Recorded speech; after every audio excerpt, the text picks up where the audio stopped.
Hello, everybody. Welcome back to another episode of Vegan Proteins Muscles by Brussels Radio. My name is Danny, and this is episode 188. All right, everybody. Thank you so much for tuning in. It feels like I've been forever since I recorded a podcast, even though I guess one just came out that I was doing a couple weeks ago. But one thing that I have heard from you after doing a couple of client interviews on this podcast is that you guys like them and that you want to hear more of them and you want to hear more from our clients and about their journeys. And I too find that to be very interesting. Yes, listening to various professional athletes talk about their journey is inspiring, but I also find that a lot of high-level professional athletes have been athletic since they were 2, and that is not most of our journey. So it can be kind of hard to relate to, inspiring though it may be. Today, I have a client on here that you guys have heard me talk. I've mentioned her many times on several episodes, and we are going to be talking about basically her entire journey up to the bodybuilding stage this past few months, and it is Rachel Clark. How you doing, Rachel? Hey, I'm doing okay. Excuse me. It's the first podcast I've ever been on. I'm a little bit nervous, but I'm really happy to be just sharing my story and just happy to be on the podcast. And Danny's awesome. She's been with me for the past few years now. So yeah. So tell us a little bit about just you, where you live, what you do, all that jazz. Yeah. So I'm originally from Connecticut. I'm a Northerner, fellow Northerner. I've lived in Charlotte for the past 14 years. I have a pet sitting business here with a few employees, so that's going awesome. Yeah, but I have only been here for the past 14 years. And when I grew up in Connecticut, definitely did not have a fitness background. I was not healthy. I was very overweight. As a child, I just kind of ate lots of junk food and didn't exercise and things like that. I guess a big part of my story, and this is what I wanted to tell everyone, is just I had a terrible, terrible childhood. It was not good. And I kind of grew up in a home where there was a lot of uncertainty and I didn't feel safe, mental health issues in my family and things like that. Didn't know what to expect day to day from my parents. I didn't feel loved. I didn't feel welcome in my own home. And I basically, as a child, just turned to food. I didn't have access to a car to drive away. I didn't have friends to hang out with. I didn't have, drugs or alcohol when I was younger. So I have a lot of memories of me just being in my room and just eating lots and lots of food, listening to music, isolating, things like that. I remember my dad, though, he did lift weights. He actually did bodybuilding when he was younger, but he wasn't very healthy about it. He had shoulder issues and he actually had his shoulders replaced later on.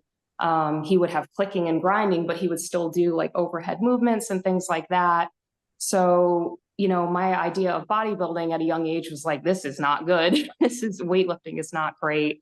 But yeah, so I just didn't really get into health and fitness until later.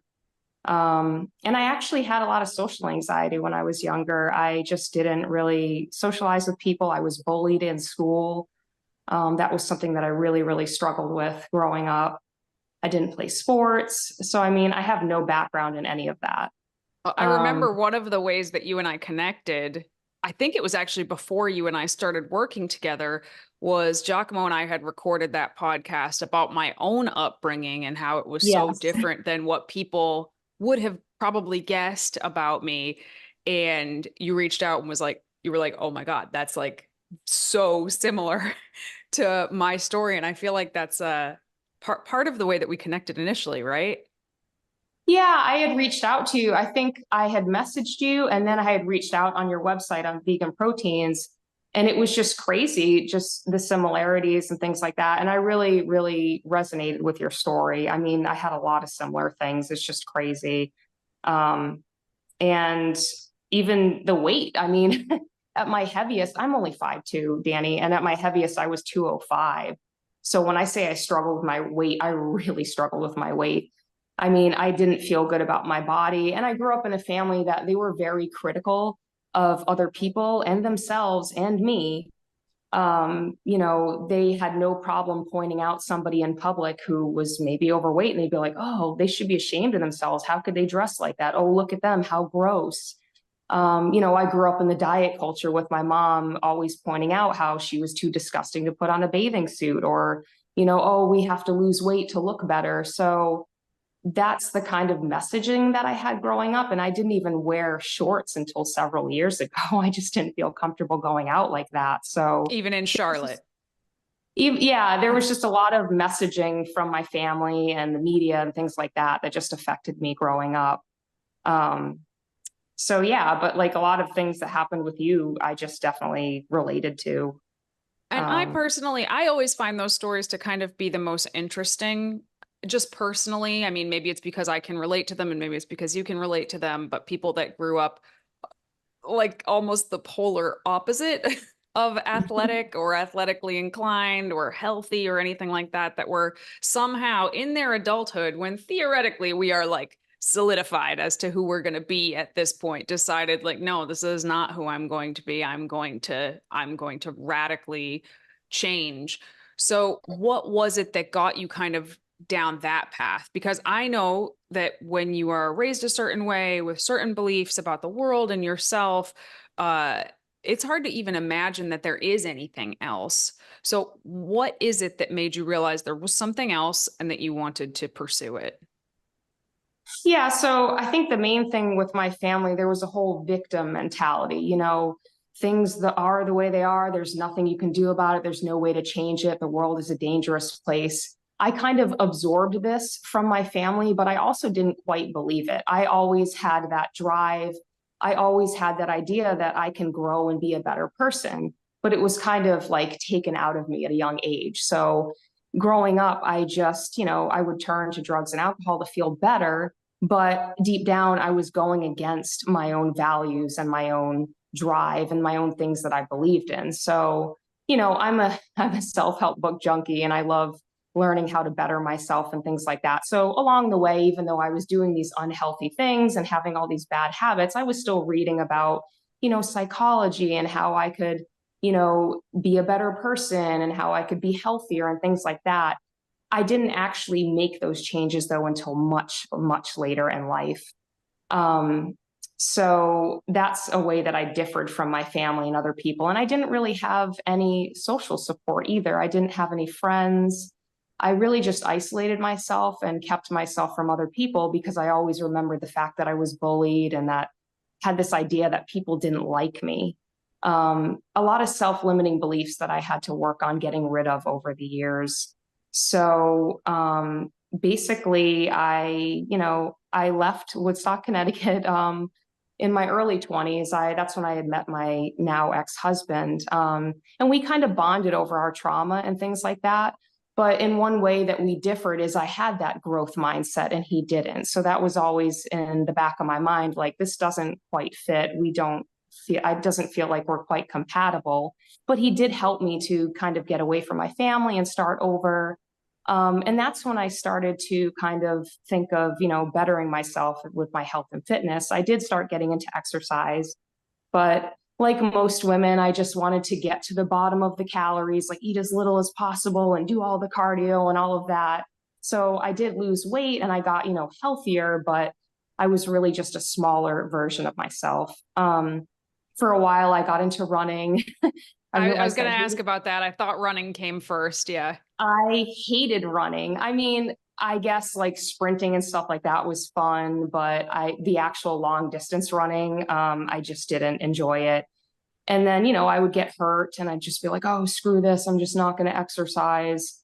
So I never quite got down to the weight that I needed to get down to, or at least get to the healthy point that I wanted to be at.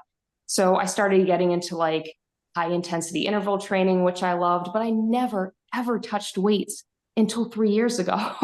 I never touched weights until I went vegan. I was vegetarian for about 11 or 12 years before I went vegan. But I was having a tough time in my marriage. I went through a really rough spot mentally, just from all the family trauma. And I basically started lifting weights about 3 years ago. But my initial reason for it was for back pain. I do have spinal issues that run in my family. I was going to ask you about that. Do you want to talk about that a little bit? Like the spinal condition, like how did you find out about that? Because I don't even think I know how and when you found out about it. Yeah, so the one thing I mentioned earlier about my dad with his shoulders, yes, he had shoulder issues. He basically had an impingement that he worked through and made it worse, but he also had some spinal conditions that I inherited. I do have something called spondylolisthesis, where your lumbar spine is slipped forward over time. And that means that the discs above and below it can get, herniated. And I do have herniated discs. So I have spondy, I have herniated discs, I have a hip impingement, I have mild scoliosis, I have all of these things that when you see them on an MRI, you're like, oh my God, what's wrong with me? So naturally, I freaked out. I went to the doctor and we discussed it. And they came to the conclusion that if physical therapy doesn't work for me, they're like, you need surgery, you need hip impingement surgery, you need to get a spinal fusion. And my brain just went, I was like, oh my God. And how long ago was this? This was actually, I think about six or 7 years ago, I started going to the doctor for pain, but it was just maybe before I started weightlifting that I really just hit my, breaking point with all of this stuff, because the MRIs just kept getting worse and worse. And I figured I need to do something about this because they're telling me I'm going to need surgery and I don't want surgery. And one thing I didn't mention earlier is that I do have anxiety and I do have health anxiety. Because of everything I went through in my childhood, I just have this hypervigilance, especially about bodily symptoms. So the pain I was feeling, the uncomfortable feelings in my body just set off alarm bells for me. And I was like, I don't know what's happening. And when I first came to you, I was very, very concerned about the way my body felt and my form, like to the point where it was obsessive. So going to these doctors just made me feel so hopeless. They even flat out told me, you can't lift weights, you're going to hurt your spine. So I did go to physical therapy. I did go to the chiropractor for a while. I won't get into that. That was not helpful. But then I started lifting weights. And like I said, I went to Gold's Gym. I started there and I started with a personal trainer and she was awesome for the time being. And it definitely, about this. Yeah, I forgot about her. Yeah. And she really helped me get over my fear of being in the gym, because there was the self-conscious part of me. There was the part of me that had the health anxiety, and there was the part of me that just didn't feel good about myself. And this was at the lowest point in my marriage. And I just needed to do something for myself and to change my life. So when I first got in there, it was like I used to drive her crazy. Her name's Brittany. I'll call her out in this podcast. I used to drive her crazy. Every little thing would be like, why are we doing this? Oh, does this okay? Should I have my spine like this? And she's like, Rachel, you are overthinking it. So we had fun. And like over the course of a year, I really made a lot of progress. I started seeing changes in my body and I started to feel more comfortable and confident about myself. And my back pain subsided. But then I kind of hit a wall with her because I wanted to take it further. I wanted to really change my body composition, because once I started seeing my muscles coming in, and the fact that I was vegan, I was like, I really want to find somebody that's going to help me get to the next level with this and to possibly do bodybuilding, because it finally just came on my radar. And I'm like, wow, there's women out there that are crushing social norms and stereotypes and they're getting muscle when women aren't supposed to have muscle. I'm like, I want to do that. I want to get on stage and next to nothing and show my muscles, which is something I never thought I would be interested in. But then, Danny, that's when I found you. I was just kind of Googling like, oh, vegan coaches, vegan this, and you came up. And then also I had listened to your podcast and heard your story. And I was like, damn, I need to have her as my coach. So I started with you like a year and a half into my weightlifting journey. And I think we've been together almost 2 years. But almost 2 years. Yeah. Mm-hmm. Yeah, you've really changed my life and really helped me in so many ways, including helping me to believe more in myself, and to kind of let go of the control issues I had with every little thing with my body. Like, just because I have an ache or a pain doesn't mean I have a tumor, I have cancer. So like, and I'm joking around about it right now, but like health anxiety, it's a thing that not many people talk about. It is rough to deal with, but just the changes in my body have just been insane. And I'm so proud. And I feel so good about myself. I mean, I went from that person who went to the gym, like, oh, nobody look at me, to like in between sets, I'm like flexing in the mirror. Like, it's just such a big deal to me now. But yeah, that's how I got interested in bodybuilding.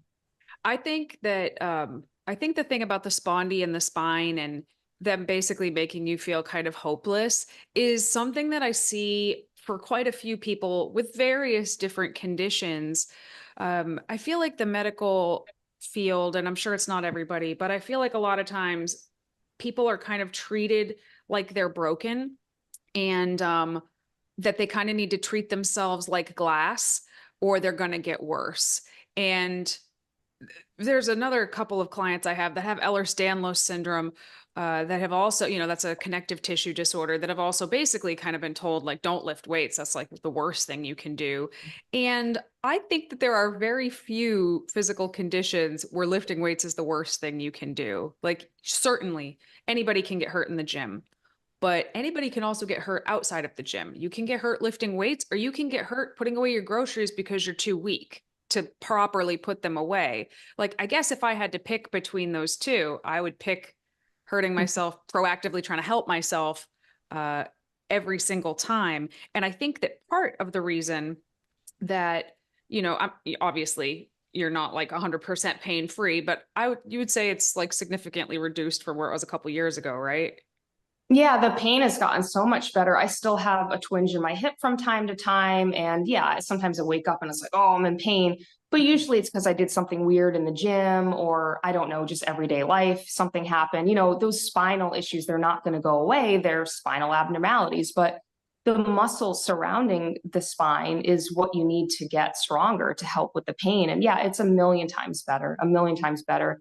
And you brought up the word fragile, and that's exactly how I felt going to these doctors. I know that they're trying to help, but at the same time, they have to be careful about the wording and everything, because I did feel like I was broken, I was defective, and I felt that way growing up. And it was just kind of a trigger for me, like, oh no, this is only going to get worse. Everything is terrible. I can't change this. And Especially luckily, so young. Like, what were you, barely 30 when you came to this realization that something was up?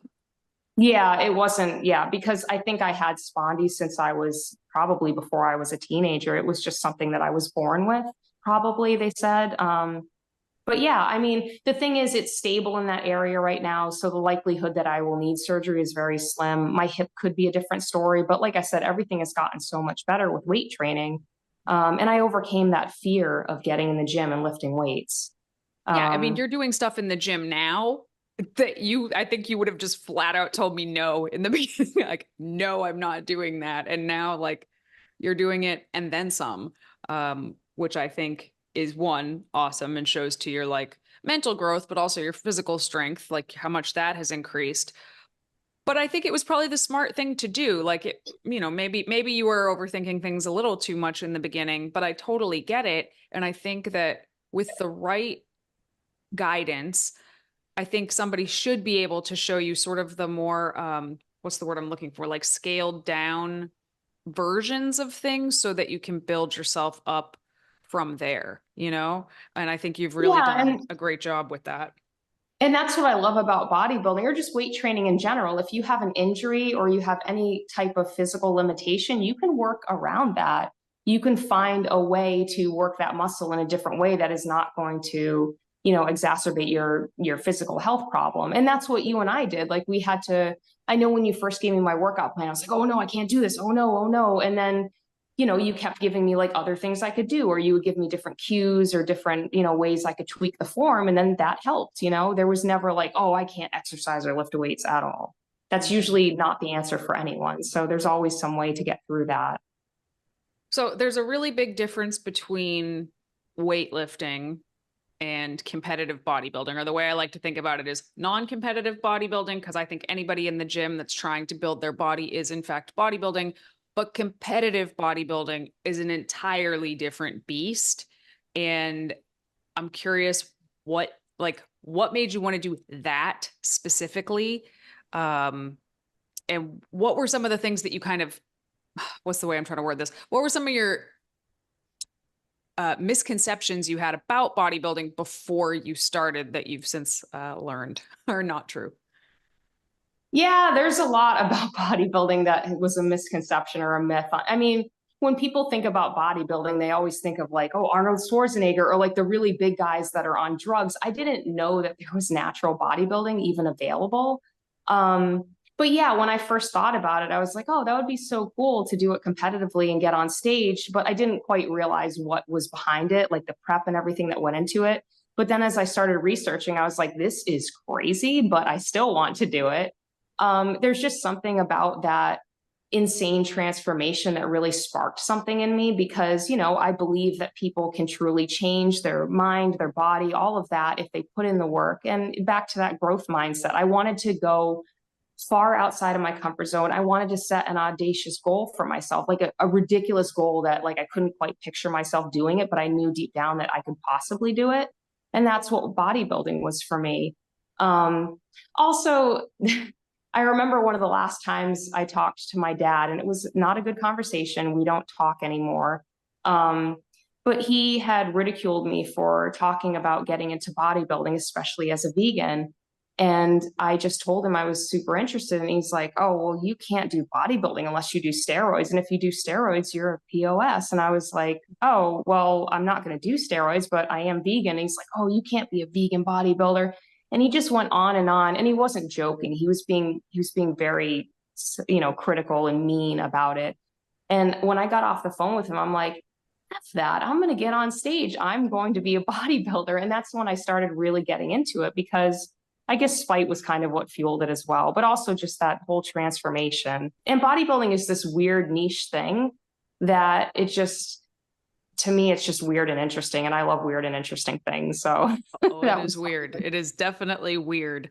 Now, I can't remember our exact conversations when we started working together, but one thing that I personally want to really hammer home to anybody that's listening to this is when you came to me, you already knew you wanted to compete. I vividly remember that. And I looked at the photos, I looked at what you had been doing, and I'm sure I said to you in some way, like, you can definitely do this, but it is not going to be in the first year because we need to take time and eat and grow before we even think about dieting. Because I have shared your pictures and your transformation on like my social media, and every response I've gotten about it is just like, holy shit, I cannot believe she did that. How? Like that's what people want to know. How? And there's a lot that goes into that how. But I firmly believe that if you had come to me and we just immediately started to prep for the show, it would have been a disaster. You would not have looked the part. I think that I mean, it was over a year. I don't remember exactly how long, but it was over a year that like you solidly spent time optimizing your metabolism as best we could and lifting and kind of getting the lifestyle under your belt before we started to even think about like diet. What was that like for you? Like someone being like, okay, sure, we're going to do this, but you're going to have to probably gain some weight when you probably already were not happy with what your weight was at. Yeah, that didn't sit well with me at first because nobody wants to watch the scale go up or to eat extra food, especially somebody that was formerly obese. And also had a binge eating problem. I mean, I didn't just sit in my room and like just eat a few M&Ms here and there. I would eat a whole bag. Like I would just stuff myself until I felt uncomfortable. So that was something I was just starting to get over before I started working with you. But that's also something that I still needed to work on is the emotional eating component. But yeah, you and I working together, I really never tracked my food consistently before. So that's something we started doing. I was consistently getting in the gym. And the key word here is consistency, which really just means doing the same thing over and over again, even though it's boring, because you build up the habit and you build up the confidence in yourself that you can do the thing you need to do. So yeah, we did that. We started the training, you know, worked on my health anxiety. That was like, you know, all of that is the prep before the prep. But people don't want to hear that. You know, people have asked me like, oh, how did you do this transformation? What special supplements did you take? Is there a special workout you did? And there is nothing special. It is boring, but I love boring. I like the routine. I look forward to it. It's something that has built discipline in my life. And yeah, I mean, there was just a lot of things that we did. And I also learned to tolerate discomfort before I even got into the discomfort of prep, because that's a whole other thing. That was just we'll get into that later, but Yeah. I had to learn to sit in my discomfort when it came to gaining weight for a build. I had to sit in my discomfort of when we were dieting to, feel hungry, going in the gym and maybe feeling sore after workout, learning how to deal with that. So there was a lot of psychological components to us working together. It wasn't just the eat this, do that at the gym. Mm-hmm. Yeah. That stuff is so important. And I feel like, and now that you've been through it, well, like you said, we'll get to it, but when you go through prep, whatever weaknesses or chinks in your armor exist, they will be exposed during prep. You will find them and you'll be like, oh, I thought I was past this thing, but here it is. So that's why I think that's part of the reason I think it's so important to work on that stuff beforehand. But I remember when you sent me that album of all the pictures, I was going through it. And like, if I didn't know anything and I was just looking at it, I would think, oh, her physique roughly stayed the same for like 6 months or 7 months. Like it doesn't visibly, there's not a huge change that you can see with the naked eye. But obviously there were huge changes happening underneath. And that's what I think a proper off season through a prep should look like. If it were a flip book, it would be like the first 3 quarters of it would look very, very similar. And then it's just like, bam, in the final quarter, it's like change almost every single week until you look stage ready, And I can't hammer that home enough because almost every woman that I speak to is trying to skip the first 3 quarters and just go into that part where you look like a flip book transformation. And then they're like, this isn't working. Like, I have to cut my calories. I have to do more cardio. I have to this. And they make very little progress. They're not happy with how it looks at the end because they skipped the hardest part, which is just being patient as hell. So. Yeah. And I just want to tell women out there, and I know you've said this as well, like, you can go ahead and eat the lowest amount of calories per day. You can do tons of cardio and get down to that magic weight that you want to see on the scale, but your body is not going to look the way you want it to look. It's just going to be at a lower number and you're going to be a smaller version of yourself. That look that everyone's looking for, quote unquote, toned or whatever, they want muscle. And to build muscle, you need to be, sometimes you could do it out of maintenance, but most of the time you need to be in a surplus, because you need tissue to build that muscle. And then like what happened with me is when I did cut, especially during prep, it was very apparent. You could see all that muscle that I built underneath. So even during a build, you may look like you have a lot of extra weight on you, but really that muscle is just, it's just kind of beneath that little puffiness of the fat that you have on top. It's there, it's cooking, it's going to happen. So That's it. Exactly. And most of the time you're going to end up being, at least in that, and this, I could talk about this more. Like that's really just like the main initial bulk is going to be when you are the most uncomfortable, I think, because I think after that, you don't need to get all the way back up there again, unless you want to, you can. But that first one, it really takes a lot of trust, I think, in the process that it's going to work out. And obviously it did in this case, because the other thing is a lot of people will just quit. They gain a bunch of weight for the build and then they're just like, I hate this, I quit. And now it's just like, oh, well, you just quit at the worst possible time because now you have weight on you that you don't like and you don't know how to get it off. But I digress. Let's talk about the prep itself, because I think even though I truly believe that the building season is the most important part, the prep is certainly the most interesting part for most people. So tell me a little bit about what prep was like for you, what some of the challenges were, what some of the like aha moments were. Go for it. Yeah, so I'm a planner. I like to be organized. So of course, before we even went into prep, I was like Googling like, oh, what's going to happen to my body during prep? What should I look out for? All of that. So I kind of was prepared for some of the crazy things that could happen. But I'll be honest, like when I first started prep, everything was going pretty smoothly. I just got right into gear. I'm just like, okay, I'm doing this. I have a date that I'm going to be on stage. I have these shows I want to do. I got this. We can do this. So starting out, it was simple enough. I mean, I did feel the hunger. I'm very, very in tune with my bodily cues, as I've said a million times, health anxiety. So when I'm even just a little bit hungry, I can feel it and I feel uncomfortable. So that was the first thing I noticed, but it wasn't anything too crazy. We started in January, so you gave me plenty of time to kind of, keep going down with the calories and scaling away and getting to my goal.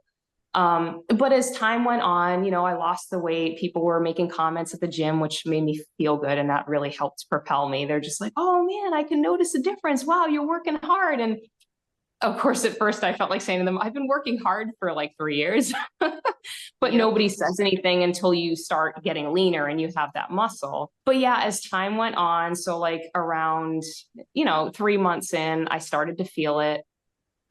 Things were ramping up with my business. I had hired a few people and that was kind of taking some of the pressure off. My husband at the time was helping with visits, so I didn't feel too crazy with that. And we had a diet break right around that time too, because you went on the cruise. So we had like a week of chill eating, let's just say. Yeah. And I felt pretty good about it. I didn't go crazy, but I did indulge a little bit. And I still felt like, oh, everything's under control. Everything's good. But yeah, when I came back, my business was kind of, it's been very busy. Obviously, pet sitting is a very booming business, but I had, employees to help and things like that. I went on a trip with my friend Katie, which was awesome. We went to Asheville together, but I was still minding my diet, doing all the things, tracking my food, exercising. And when was that? Like I can't remember what month that was. That was in April. So I think around April, things started to get really difficult with the prep because, when you're dieting for more than a few weeks, your body's like, whoa, what's going on? Can we put some food back in here? Like, what are you doing? So I was kind of fighting against that, but I had a nice relaxing vacation with her. And this is the crappy part of the prep is I came back, I had been living here I go. I've been living in a travel trailer for the past 2 years. I've always been into tiny living and had sold my house a few years before. But I came back to one of my cars missing, one of my pets missing, and a typed note on my desk with a ring around it. And my husband had left me. He completely ghosted me. He blocked me. I didn't know what was going on. So that was very challenging right in the middle of prep. And I cried and I'm just like, I don't know if I can do this. A couple of weeks later, I had a few of my employees quit because they found other jobs. My dog died a month or two after that. I just had it's like prep was hard enough already. And I just had all these things coming at me from all angles. And it was bad. But I was determined to do this. I set a goal for myself and I was not going to let anybody take that away from me. I know you and I talked a lot through all of these things. And even though you're my coach, I mean, I probably treated you as a therapist some of the time, but you really, really helped me. And I think at one point you said oh, I wouldn't be surprised if you decided to not go forward with this. But I was like, I am freaking doing this.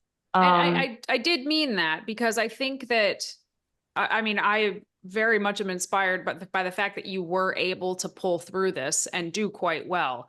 That said, I have seen some people go through certain things that in hindsight, looking back, it's like, oh, we probably should have pulled out of this before because XYZ thing happened. And I just wanted you to know at that time that if you had made that decision, I wasn't going to think anything less of you, because if I was in that position, I might have made that decision too. So no, and I appreciate that you said that to me because, sometimes I'll just do things just to be stubborn, but I knew I wanted to do this. And, prep kind of gave me that routine and that structure that I needed to kind of say, okay, this thing that happened to me, I'm going to put these aside. They're terrible things, but I'm going to put them aside for now. I'm going to put them in a nice little box. I'll deal with them later. So I know I was joking with you. I kind of went into robot mode and just had this checklist of things I had to do. I, in the back of my mind, of course, was thinking oh, my marriage crumbled. This happened. But I had this other thing that was, to me healthy, even though it's not totally healthy, but to focus on prep. And I think I shared this with you, but I actually had a why card. I actually have a card that tells me why I'm doing the things that I'm doing. My number one thing was to inspire others. I was also doing it as a form of vegan activism. I was doing it as an FU to other people that told me I couldn't, including my family, and just that I'm capable of doing amazing things. So every time I was having a weak moment and thinking I just can't go on anymore, I would refer to this card, or I would journal, or I would listen to motivational, podcasts, or anything like that. I always tried to dig deep to get that motivation and to be clear on my path. So there's a part on the back that says, the hunger and discomfort I feel just means I'm getting closer to my goals. It will all be worth it when I show off my amazing physique with confidence on the bodybuilding stage. And I know this sounds cheesy, but this helped me. So Yeah, there's I don't think little, it's cheesy. I think it's important. I think a lot of people lose sight of their why. And especially when it comes to bodybuilding, I think it is very easy to eventually become incredibly resentful of your prep itself. Like you resent the fact that you can't go out to whatever with your friends because you have to stay in and eat whatever you had planned, or you have to go to the gym and you're tired, and you start to resent it and forget the fact that nobody made you do this. Like it's something that you decided to do. It's a privilege to get to do it. And I don't say that from a place of judgment. I have absolutely become resentful of preps and had to remind myself of these things. So I love that you had something right there to remind you of why you were doing this, and that it did help push you through. And I actually think that of many, many, many of the clients that I have coached through an entire bodybuilding prep, you probably hung on to your why like one of the most, and like re-inspired yourself and re-motivated yourself almost every single day, which gets really hard. So I was very impressed with that. Yeah, and that's one of the great things that happened to me during prep. I realized that I'm stronger than I think. I can do hard things. I can deal with being uncomfortable. That was a huge one for me because I have to tell you, and people don't talk about this a lot about prep, but I would wake up in the middle of the night with crushing anxiety. And I don't know if any of your listeners out there have had an anxiety attack or a panic attack, but it is terrifying. And that's one thing that I thought I was beyond that. That's something I dealt with a lot in my childhood, my adolescence. I would have panic attacks, but I was like, oh, this isn't going to, I haven't had this happen for a long time. It happened because I would wake up, I would start thinking of things, and then the hunger was there. And I knew I was done with my calories for the day. What am I going to do? So I had to talk myself through it and basically say, Rachel, you're okay. Everything's fine. I would listen to soothing music. I would do deep breathing. I would do whatever I could to help calm myself. And it didn't happen like every single night, but it was a reoccurrence during prep because your body does not want to be doing what you're doing to it. It wants to eat food. It wants to rest. It doesn't want to do all these crazy things. So that was one thing that I dealt with. I always thought that the hunger would be the hardest part of prep, but it really was the anxiety and the fatigue, feeling like you could barely move yourself. And, I didn't do cardio later on in my prep. I just did steps. I think you had me at 11,000 steps, and it's different for everyone. But even that, there were some days I just couldn't move. But I was like, I have to get 5,000 more steps. I got to keep walking. So I would put on my headphones, listen to my motivating podcasts or just upbeat music, and I would just get going. I would just keep moving. And I think one thing that I want to point out, because I think this is important, because you mentioned you're 5'2". We started, I just pulled it up just to double check to make sure I was right. We started your prep at, I think, 1,900 calories on low days and almost 2,200 calories on high days, which we had 2 per week. And over the course of the 8 months or so, we got down to just above 1,600 calories on the low days and like 1,850 on the high days.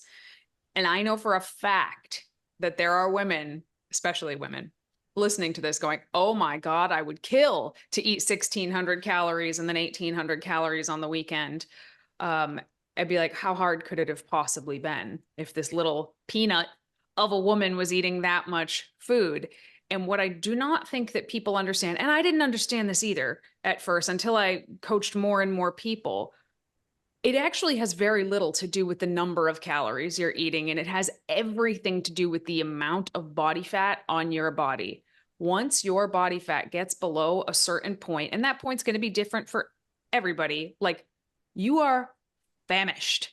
And it doesn't matter how much food you're eating. Like somebody could be famished on I've seen guys be famished on 3,000 calories a day, you know, and, you know, mine unfortunately is a bit lower than that. The benefit of having a speedier metabolism is basically you get more nutrients in via your food. So that's nice.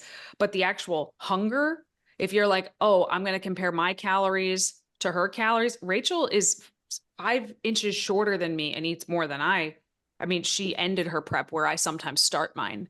But it doesn't matter because in the beginning of my prep, it also feels fine. A little hungry, a little uncomfortable, no big deal by the end of it, famished. So it's just, I want to point that out because I think that it's important to mention that it is all relative. And part of the reason that you were able to kind of have calories so high is because we spent so much time optimizing it. But at the end of the day, it doesn't freaking matter because once you get past a certain leanness, you're going to be hungry to death no matter what. And you and I had many conversations about this because I felt that. I was like, I'm eating all these calories, Danny. Why do I feel so tired? Why am I so hungry? I don't feel like I deserve to be tired and hungry. And you explained that very thing to me. And I had conversations with a couple of my friends because they said the same thing, like, wow, you're eating so many calories. And I'm like, I am ravenous. I am hungry. I could eat everything right now. So the calorie number does not matter to me. Mm-hmm. Yeah. Just a little thing that I wanted to make mention of because I used to years ago consider it like a badge of honor as a coach if I could keep someone's calories really high while getting them stage lean. And I mean, I'm still happy when I'm able to do that. But at the end of the day, it doesn't like super improve the competitor's life that much because if they're lean enough, they're going to be feeling like crap. And I want to talk about that a little bit, like physically. Were there any surprises other than the anxiety that you mentioned? Were there any surprises physically during prep? I mean, mainly the fatigue. And, you know, I'm a coffee drinker. I love having a cup of coffee in the morning. And sometimes when I'm really tired in the afternoon, I'll have half a cup to another cup of coffee. But during prep, like I got really reliant on caffeine to the point where I was like, oh my God, this is insane. But we had talked about it and I knew that it was going to be temporary. But, you know, I would wake up and I would do what I needed to do, go and do my workout. But then I would be like, wow, I'm really tired and hungry. I need a nap. And sometimes I would nap. But I got up to the point where I was having a cup of coffee in the morning, an energy drink before my workout, sometimes a second energy drink later in the day, and definitely lots of diet soda and another cup of coffee. So I think at one point I was up to like 600 milligrams of caffeine a day. Which is a I lot, remember, especially yeah, for somebody your size.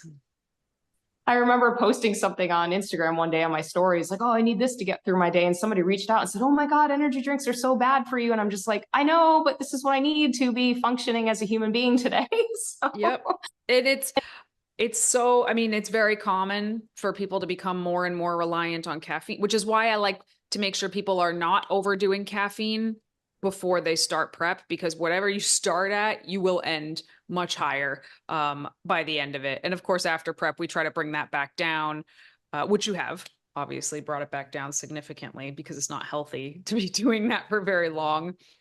Oh yeah, and then the sleep, I mean, the sleep was a problem. And it wasn't from the caffeine. It was just, I mean, some of it may have been, but it was just prep and being hungry in general. So I did get into taking melatonin nightly, but that's really all I took for sleep. Sometimes I would just have, you know, a relaxing like chamomile tea or something like that. But I got really reliant on, you know, the 3 to 5 milligrams of melatonin per night. So I'm kind of weaning myself off of that now. But yeah, the fatigue really surprised me. Really surprised me. It's something that you can't describe because you think fatigue, oh, you're tired. No, it's like a fatigue that reaches you to your bones that you It's like your cannot legs. shake. It's like your limbs just weigh 100 times more than normal. It's hard to like pick yourself up and just keep going. I mean, you just literally want to just sit down and just not do a damn thing. That's how I felt. Yes. And that's why we have the step goal. Okay. So this is important. I don't do this with all my clients, but I do it with most of my clients during prep now. I used to just do like just cardio, like, okay, we're going to start with this cardio and then we're going to work our way up the cardio ladder as we get closer as we need to. And they would do that. But what would happen would be like in the hours that they were not at the gym, they would just sit down more and more and more. So as I was increasing their cardio, they were just counteracting it by just sitting down. So now for as long as I can with people, I try to get away with almost just a step goal. Sometimes we have to add formal cardio, but I had another question for you. Okay, so this is important, and I know we'll talk more about this with the post show stuff too. But you mentioned that prior to even beginning to lift weights, you had dealt with binge eating before. Now, to me, this is the biggest red flag when someone is going to say they want to compete in bodybuilding, but they have a history of binge eating. To me, that's my number one thing that I'm watching out for. Um, you very much had it under control, like not really an issue whatsoever as we went into prep. Did you notice anything around that, those feelings, those urges, anything like that during prep? Oh, I definitely felt it during prep because one of my binge eating triggers, or just triggers for emotional eating in general, is just that discomfort in my body, just feeling like I'm not in control. I feel helpless. Maybe I feel a little bit sad. I just always wanted to, shove food in my mouth to feel better, to fill a void. So, yes, I did have it under control before prep, but prep brought up like new levels of discomfort and anxiety that I hadn't been dealing with for a long time. And then add the stress of everyday life things. And of course, the things that happened recently in my life, it just kind of ramped it up. So most of the time I would not binge because obviously I followed my plan. Otherwise, I wouldn't have gotten to the stage. But I just want people to know that the journey before prep was not perfect and prep was not perfect either. I did have days that I went over on calories. There weren't many, but there were some binges. I did the best that I could. I would try to, like, after my last meal of the day, I would brush my teeth and try to go to bed and read. There were times when, like I said, I would refer to my why card or listen to something motivational, but sometimes it's just there was nothing I could do. But the biggest thing I learned working with you and during prep was that when I made a mistake, going over calories, binge eating a little bit, I gave myself permission to forgive myself. I would acknowledge that I made a mistake. I would say, hey, this thing happened, but that's okay. Let's get back on track and get going. It doesn't mean that I need to blow my calories for the rest of the week. It doesn't mean that I don't deserve to be on stage. It doesn't mean that my goal is ridiculous and out of reach. It means that I'm a human being that reached a breaking point and I can get back on track. So, and you It helped a also lot with that. it also did not mean that we had to compensate by pulling calories the next day or adding additional steps or cardio, because I think that in prep, especially when people do have a binge, which I'm gonna say 98% of people in prep will have at least one binge that kind of rattles them a little bit. Um, they'll try to compensate the following day. Like, okay, I went 1,000 calories over today, so I'm going to go 1,000 calories under tomorrow. Literally the worst thing you could do. So that was another thing. But yeah, being and telling me, that's also a thing that you did that not everybody does. And I think it's really important to tell your coach, because without knowing, sometimes I could be looking at the data and just scratching my head going like, what the hell happened? Like, why are we up 3 pounds today for no reason?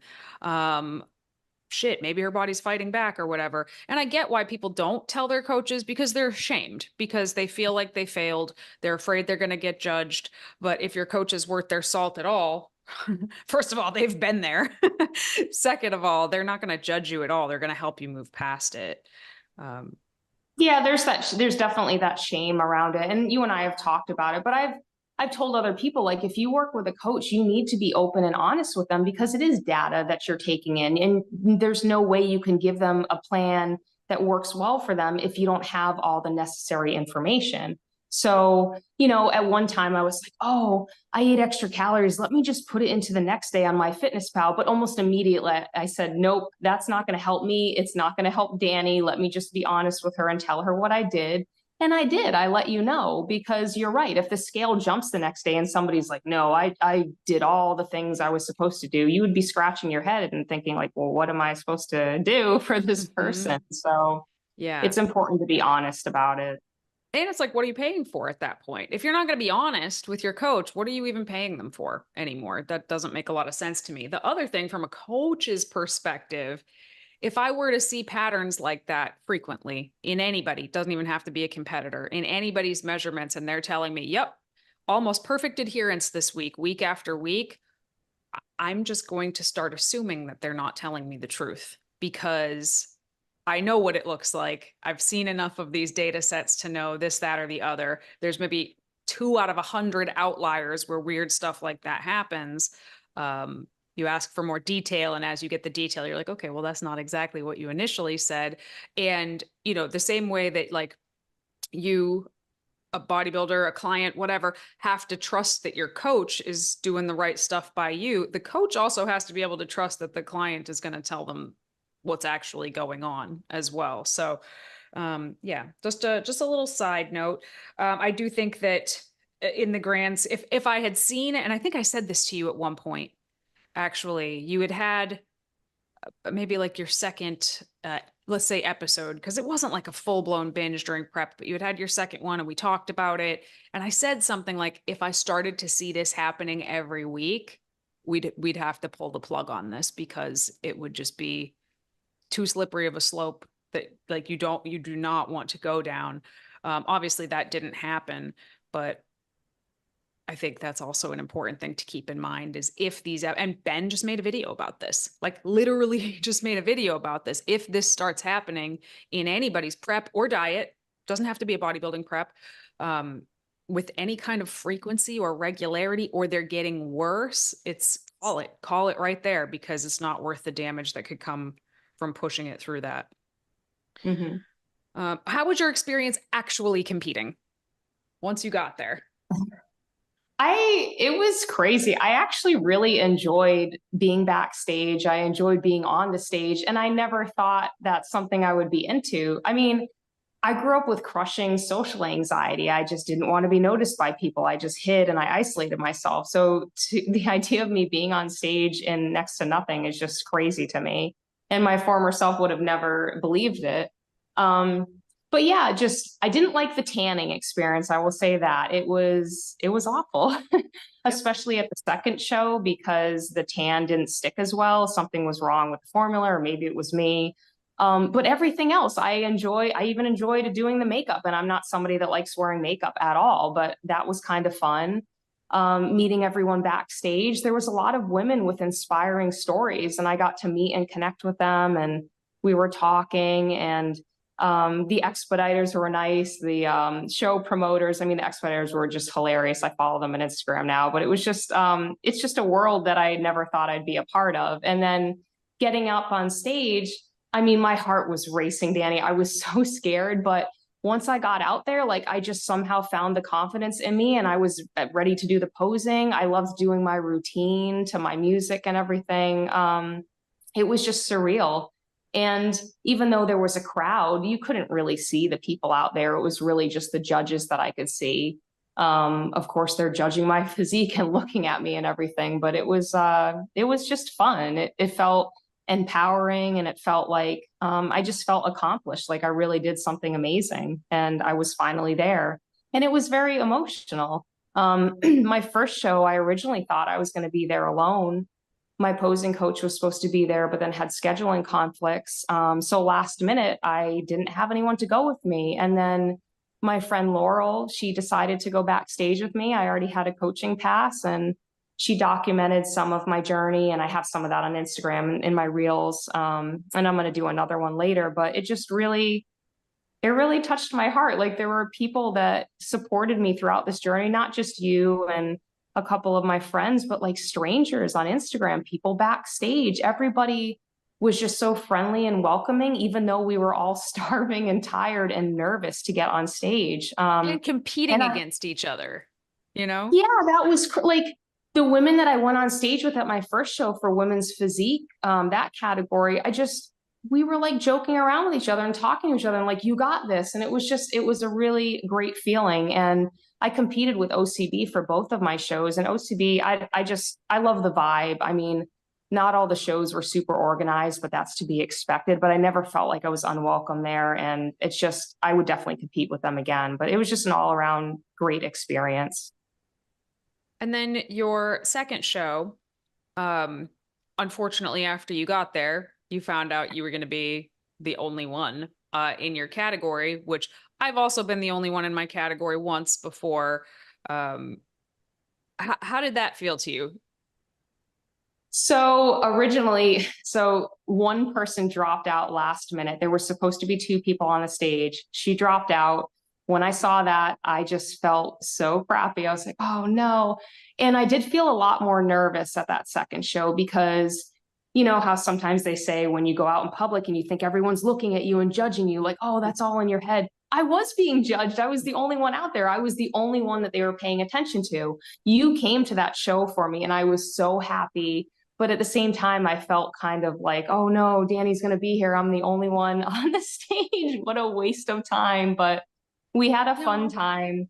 And I really felt amazing and supported by you. But I definitely felt a little bit more self-conscious because I was the only one on stage. And you had to go out there and do your quarter turns and mandatories like 3 times, or it was 3 times, Yeah, right? yeah, it was 3 times. And you know, the show, the whoever was on the mic was making a few jokes like, oh, she looks amazing, let's give her first place. And I'm like, ha ha, I'm the only one out there. So they had some fun with me. But you know, I still went out there and did my thing. I went out as confident as I could. I did my posing the best that I could, and I had fun doing my posing routine. And I still got really great show pictures. And I talked to some people backstage again. So it was still a good experience, and I'm happy that I did it. Experience is experience, and the more stage experience you have, I mean, when you're out there with other people, you, in your mind, you should be the only one on stage anyway. Like, you can't be worried about what they're doing. So I still think it was good practice. And you know, every time you went out, I was kind of in a different spot in the audience. And a couple people, I was like, can I just sneak in front of you just for this one class so that I can get pictures or videos? And multiple times people were like, wow, she looks really good. And I'm like, yeah, this is her first season. And they're like, she's gonna be real good. So yeah, I mean, I was glad that I was there. You know, it's always nice to compete against somebody. That's why we do this, not to go out there alone, but it's totally beyond your control. And when you compete in women's physique, it's just a smaller class. So you kind of always run the risk of being the only one on stage in a smaller class. Um, Even figure is a very shrinking class right now. So we'll see how that goes in the future. I really want to make sure that we touch upon post show, because this is something that I've really, and it's only been like a month, 5 weeks or something for you. But I mean, this is something that we really talk about a lot here, is that no matter how hard you think prep is, post show is actually going to be harder. And I just want to hear your take on that, because I know you heard me say it the whole time, but it's really hard to get it until you're in it. It really took me by surprise. And yeah, you had warned me. I had read about it online, you know, the little researcher in me, but it was hard because the whole time during prep, I was just really, you know, tuned in. I was really in the zone. I was doing all the things on my checklist. I was doing all the stuff I needed to do to get on stage. But once that was done, it's like all the discipline and things that I had in me just kind of fell away for a little while. I was like, oh, I can eat again. So, and then there was the emotional component to it, you know, going through my divorce and my pet dying and just the issues I was having with my business on top of prep. I didn't really deal with it during prep because I had something else to focus on. So that last night when I finished my show, I went back to the hotel room and I just binged. I mean, I'm going to be honest, I'm not going to sugarcoat it. I shoved all sorts of food in my mouth to the point where my stomach hurt so bad, I thought I was going to pass out. And it happens, you know. And then after that day, I was still dealing with, you know, emotional issues from everything that happened to me. And I just kind of felt a little bit out of control with food. I was still trying to track and exercise the best I could, but I just, you know, just something opened up inside of me. And I'm just like, you know, food, food, food. But I did get it under control after about a week, actually a few days. I wasn't flat out binging, but you know, we had been tracking my food and I was definitely going over the calories. But, you know, I guess that's the thing. Your body gets so lean that it's just telling you you're hungry even when you're not. And we did up the calories fast. So I actually wanted to bring that up. Like, I'm sorry to interrupt you.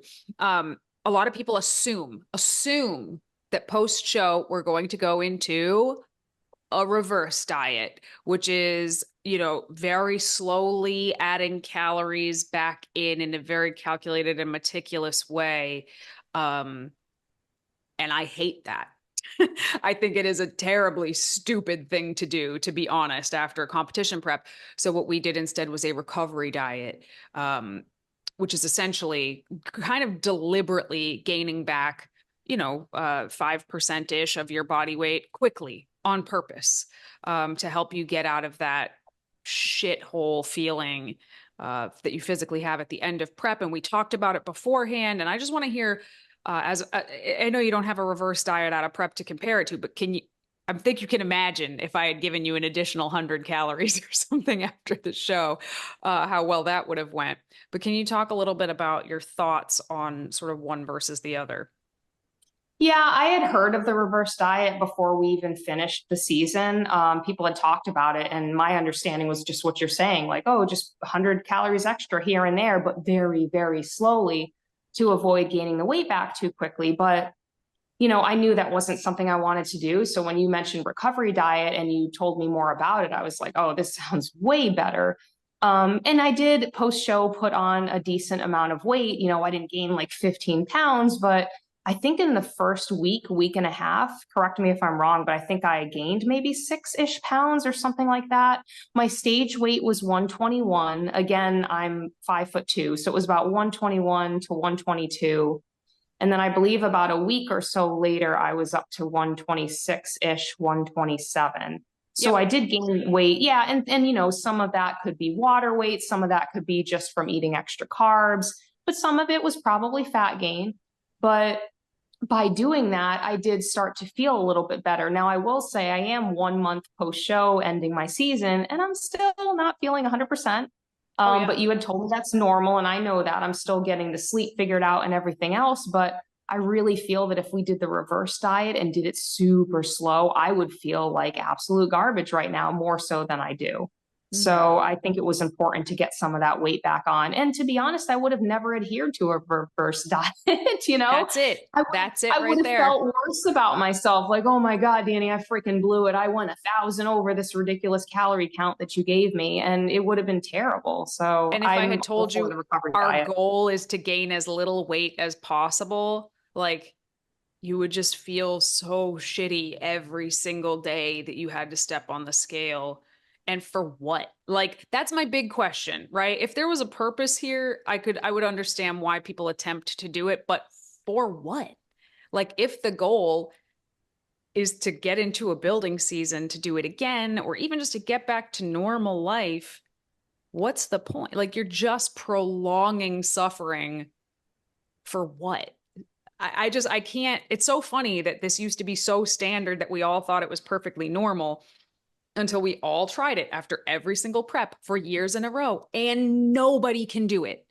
Nobody, nobody, nobody, nobody. I've never once, not once in 15 years, seen somebody be able to do it.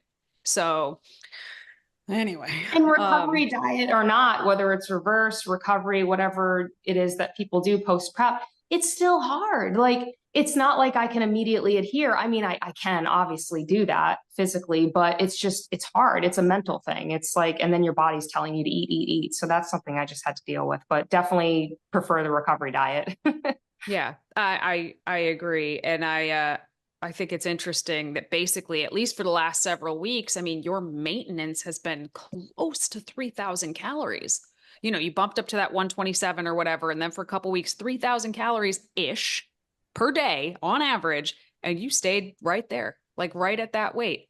Now, we talked about how that's likely not going to be your maintenance for very long, but it just goes to show how badly your body needed that sustenance. Like, it's putting it all to use. But I always want to hear people's take, especially on their first post-show season, because no matter how many times I try to tell people that no, you think this sucks? wait till next month. Like, physically you'll feel better, but mentally you're probably going to feel worse.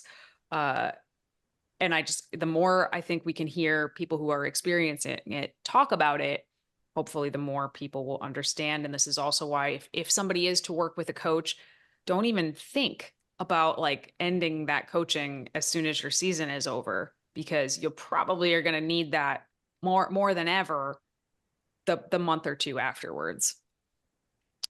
So anyway, I want to hear about what your next goals are. So I definitely want to get back on the stage, but I'm gonna go into a build. I want to take the time to build up more muscle mass and things like that. But the plan is to compete at the end of 2025 or early 2026. I just really enjoyed it. Yes, even the dieting and all of the prep stuff, I still enjoyed it. But try to explain that. I'm going to pause you. I want to hear about the goals, but you just said something that is so important. We just spent the last 50 minutes talking about some good stuff, but mostly a lot of the physical, mental, emotional challenges of prep. And you're saying, I loved it. I can't wait to do it again. I struggle to articulate why to people personally, even though I get it. I'm curious if you can explain it a little bit. Why would you want to put yourself through that again? As somebody who also wants to put myself through it again, I'm curious. I guess just the fact that I proved to myself that I could do it and like pushing myself out of my comfort zone in such an extreme way just helped me to grow as a person. Like it really just helped me to, to have more confidence in myself and to just show myself like, hey, you can do very difficult things. So I do want to go through that again. I want to go through another transformation and to be even better on stage, for myself physically and mentally. So it's just something, like I said, it just really resonates with me. And just the fact that I'm so driven and I believe in that growth mindset, it's like the perfect thing for me. And I'm basically rewarded for overthinking and for having anxiety. So bodybuilding, and especially being organized and like a planner and making lists, like bodybuilding is the perfect sport for me. Yes. But yeah, I'm definitely going to get back on stage. I'm going to compete with OCB. I may try out some of the other natural federations, and nothing against the drug, nothing against NPC or other federations where they don't test. I mean, bodybuilders that do drugs or don't do drugs, I still look up to them because you have to do the hard work. You can't just take something and get big. But for me personally, it's not something I want to do. So I want to get back on stage and show people what they can do naturally as a woman and also as a vegan. Like it's that activism component that really stands out to me. I'm doing it for the animals. I'm doing it for veganism. And how old are you? I am 38, turning 39 in a few days. So, and just for everyone out there, if you've never touched weights before, let's say you're even older than I am, it's never too late to start. Like you're going to improve your life, your mindset, everything. Just freaking do it. Like, don't worry about your age. But my other goals are just, fun stuff. I started learning how to shuffle, which is basically like dancing to EDM music, which I love. And I just feel really great moving my body. It's helped me, with my mental health, especially.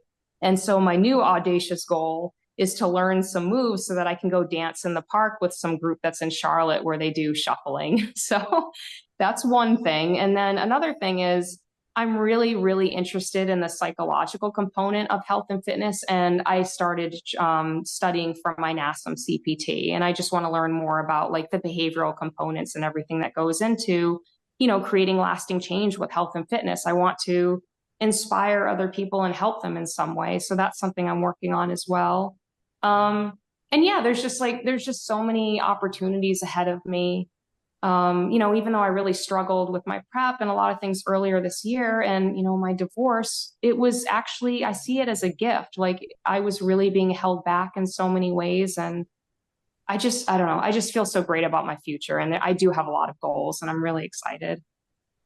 Awesome. Well, I'm super excited for you. I'm really looking forward to this building season and possible end of next year shows. I don't think I've ever had a client compete at the very end of year shows before. Like once Worlds is done, I've not had anybody compete again until the early spring. So I'm excited to see sort of how this goes. I'm excited for your shuffling.